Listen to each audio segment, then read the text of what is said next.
Welcome back to Nobody Tells You This About Money. You know, in this series, we talk a lot about financial costs, but today we're tackling a hidden cost, one that has nothing to do with your bank account, but everything to do with your mental wealth.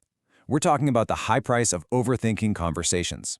If you've ever, and I mean ever, found yourself stuck replaying something you said hours ago, well, we're about to show you exactly why that happens and how it's draining a resource that's way more valuable than money, your focus. Just take a second and actually picture that. The feeling of freedom. Finishing a chat, and then that's it. It's over. You move on. That kind of mental clarity, it is possible. And it all starts with understanding why your brain keeps pulling you back into that conversational quicksand. Does this little highlight reel of anxiety look familiar? I bet it does. You have a totally normal conversation, right? Nothing dramatic happens. But hours later, your mind starts this brutal interrogation. You're suddenly analyzing your tone, their facial expression, and something that was so small now feels absolutely huge. And here's the sneakiest part, the little trick your mind plays on you.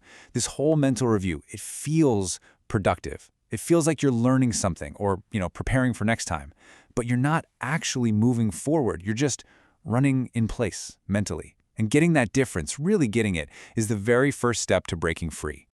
So this brings us to the absolute core idea we need to unpack today. Are you actually reflecting on the conversation, or are you just ruminating? They sound kind of similar, but trust me, they are worlds apart. Okay, let's draw a really clear line in the sand here.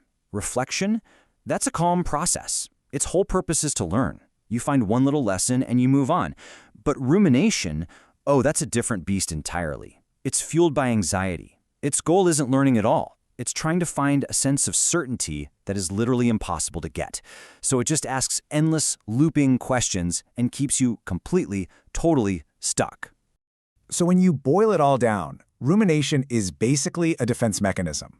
It's your brain's frantic attempt to solve the deep discomfort of social uncertainty, that squirmy feeling of not knowing exactly how you came across to someone else. Okay, so why? Why does our brain get so fixated on this?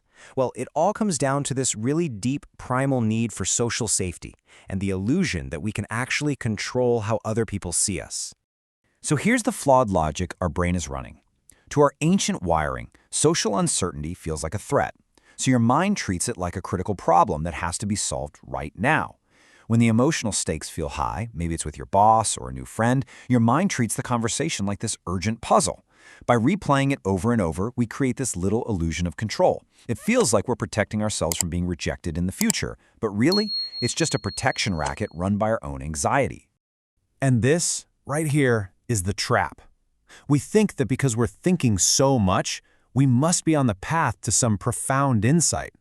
But so often, this intense mental workout isn't leading to clarity. It's just anxiety wearing a fancy intellectual costume. All right, let's talk real-world consequences. Because this habit isn't just tiring, it is incredibly expensive. It has a direct, measurable impact on the resources you have for, well, everything else in your life. The return on investment for rumination is zero. Nothing. Think of your focus and mental energy like a budget. It's a finite resource.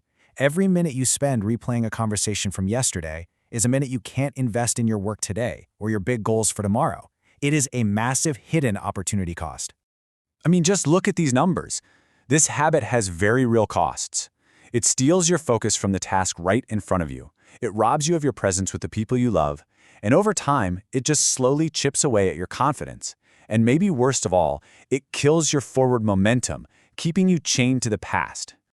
Okay, so we understand the problem. We know what it's costing us. But the good news is, you can absolutely break the cycle. So let's walk through a really clear, actionable strategy to finally end this loop. This one question, this is your most powerful tool. It's the circuit breaker. The moment you feel yourself starting to spiral, you stop and you ask this. Answering it honestly forces you to see what you're really doing.